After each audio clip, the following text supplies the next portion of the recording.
Xin chào cô bác, anh chị và các bạn. Hôm nay mình chia sẻ món bánh bông lan kết hợp với kem trứng và thịt chà bông. Mình ăn bánh bông lan ngọt hoài thì cũng ngán. Lâu lâu mình đổi khẩu vị thì mình làm món bánh bông lan mặn vậy. Phần nguyên liệu thì mình sẽ để bên dưới video trong phần mô tả để cho cô bác anh chị dễ chuẩn bị nha. Trước tiên thì mình sẽ đi khuấy 3 cái lòng đỏ. Mình khuấy khoảng chừng 2 phút để cho cái lòng đỏ này nó không có bị tanh á. Trứng gà này là mỗi một trứng là 57g, mình tính cả vỏ luôn. Mình cho 30g dầu ăn. Thêm vài giọt vani để cho cái bánh của mình nó được thơm. Khoảng chừng 1 muỗng cà phê vậy. Mình cho 40ml sữa tươi không đường vô.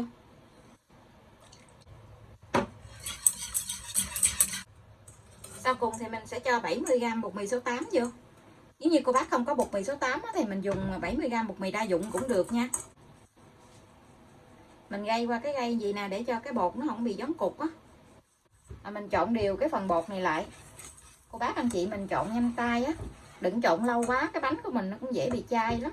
Tiếp theo thì mình sẽ đi đánh bông 3 cái lòng trắng trứng. Lòng trắng này thì mình sẽ cho là 3g nước cốt chanh. Nước cốt chanh hoặc là nước giấm cũng được luôn. Mình đánh cho nó bông cái lòng trắng này lên. Cái máy của mình nó có 6 số thì mình đánh ở số 3 nha.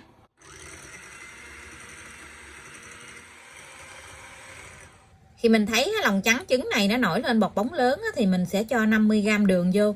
Phần đường này thì mình chia ra làm 3 lần để mình cho vô nha.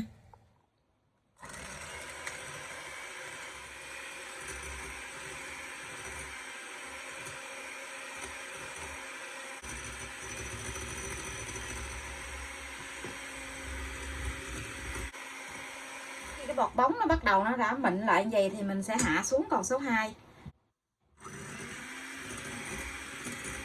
Cô bác anh chị mình đánh khi nào mà mình dở cái que đánh trứng lên nó có cái chớp câu nhỏ vậy là được nha. Dở cái que đánh trứng lên thì nó sẽ cụp cái đầu xuống vậy. Mình sẽ lấy một nửa cái phần lòng trắng này qua bên thau lòng đỏ. Mình trộn gì thì nó mau đều hơn. Cái khói đánh trứng này mình trộn cho nó đều lại.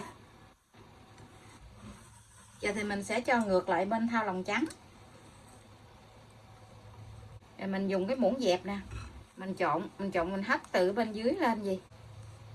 Bác anh chị mình trộn cho nhẹ tay á. Mình trộn mạnh quá thì cái bọt trứng nó dễ bị bể á. Khi mình nướng thì cái bánh của mình nó dễ bị xẹp xuống á.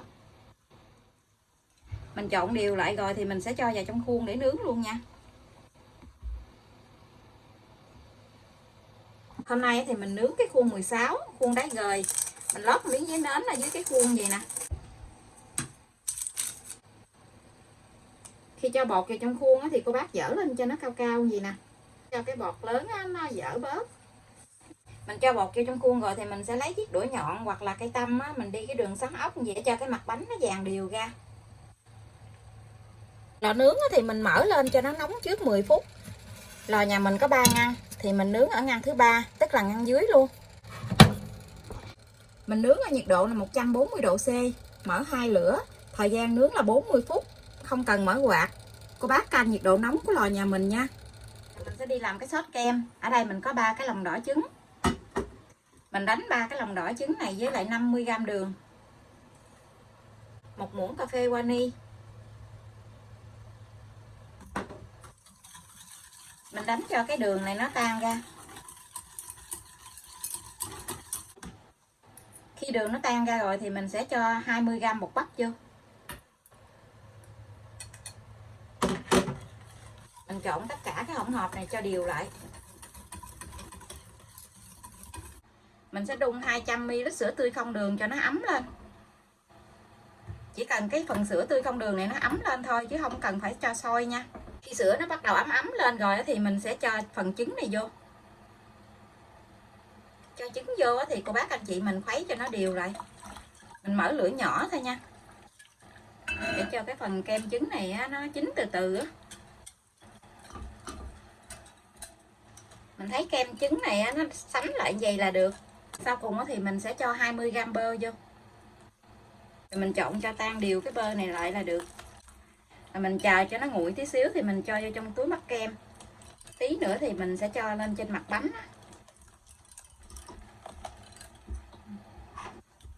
Kem trứng của mình nó rất là mịn luôn, mà thơm nữa.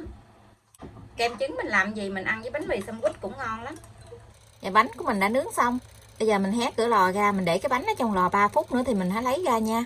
Cô bác anh chị mình lấy ra liền á, thì cái bánh của mình nó dễ bị sốc nhiệt á, nó sẽ bị lõm mặt xuống. Mình để cái bánh ở trong lò gì nè, nếu như nó có xẹp xuống thì nó xẹp từ từ chứ nó không bị lõm mặt. Mình lấy bánh nha.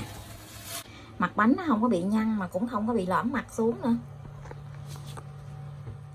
Lấy bánh ra thì cô bác anh chị mình lấy cái dĩ á, mình lật úp cái bánh xuống, mình lật úp cái khuôn xuống gì nè. Bánh mình đã nguội bớt rồi, bây giờ thì mình sẽ lấy cái bánh ra.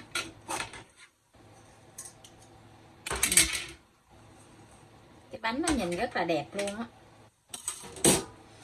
Mình không có lót giấy nến ở xung quanh á, cho nên nó là mình sẽ lấy cái dao á, mình gọc ở bên xung quanh cái bánh gì nè. Mình để cái hộp nhỏ nhỏ hơn cái khuôn á, để mình lấy cái bánh ra cho nó dễ. Mình đẩy cái khuôn xuống. Cái bánh của mình nó rất là đẹp luôn. Đây nè, nó không có bị thắt eo. Quay gần lại cho cô bác anh chị xem nha. Bánh này thì mình sẽ cắt ra làm hai để mình làm cái đế bánh. Mình sẽ để thêm kem với lại chà bông lên á, nó xốp nè, núng na núng nín luôn á, mà cái bánh nó mềm rất là ngon luôn. Núng na núng nín rồi nè.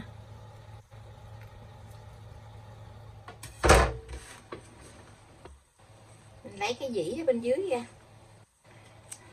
có lót giấy nến á, cũng dễ lấy ra. Mình để nguyên cái miếng giấy nến vậy luôn. Bây giờ thì mình sẽ cắt cái bánh này ra làm hai.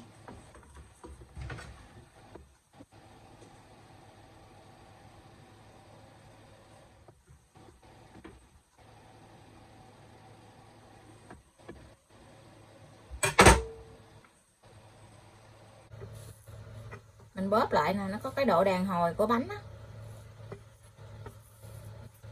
Bây giờ thì mình sẽ để chà bông với kem trứng lên trên bánh nha. Mình ăn bánh ngọt hoài cũng ngán, hôm nay mình sẽ để thêm chà bông lên. Mình để kem trứng vô trong cái túi bắt kem gì nè. Cái bánh này thì cô bác làm cái đế bánh sinh nhật cũng đẹp nữa. Như cô bác thích ăn cái kem nhiều thì mình cho nhiều. Xong rồi đó thì mình sẽ cho chà bông lên. Trải một lớp chà bông lên trên bánh vậy nè.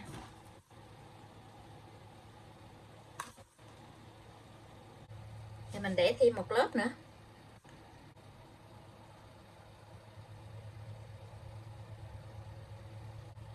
Để cho nó chảy xung quanh cái bánh gì nè.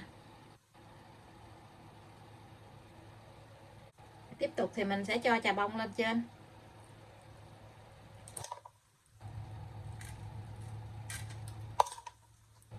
Cái này để chà bông nhiều nhiều nó ngon, hấp dẫn quá chừng luôn. Mình cắt cái bánh ra cho cô bác anh chị xem bên trong nha. Cái bánh cực kỳ ngon luôn. Cô bác anh chị và các bạn thấy thích thì cùng làm cho gia đình mình thưởng thức nha. Bây giờ thì mình xin chào tạm biệt. Hẹn cô bác anh chị và các bạn lại video tiếp theo. Cảm ơn cô bác anh chị và các bạn đã xem video của mình. Xin chào và hẹn gặp lại.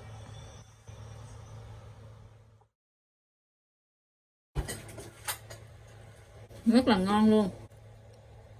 Cái bánh cực kỳ mềm luôn.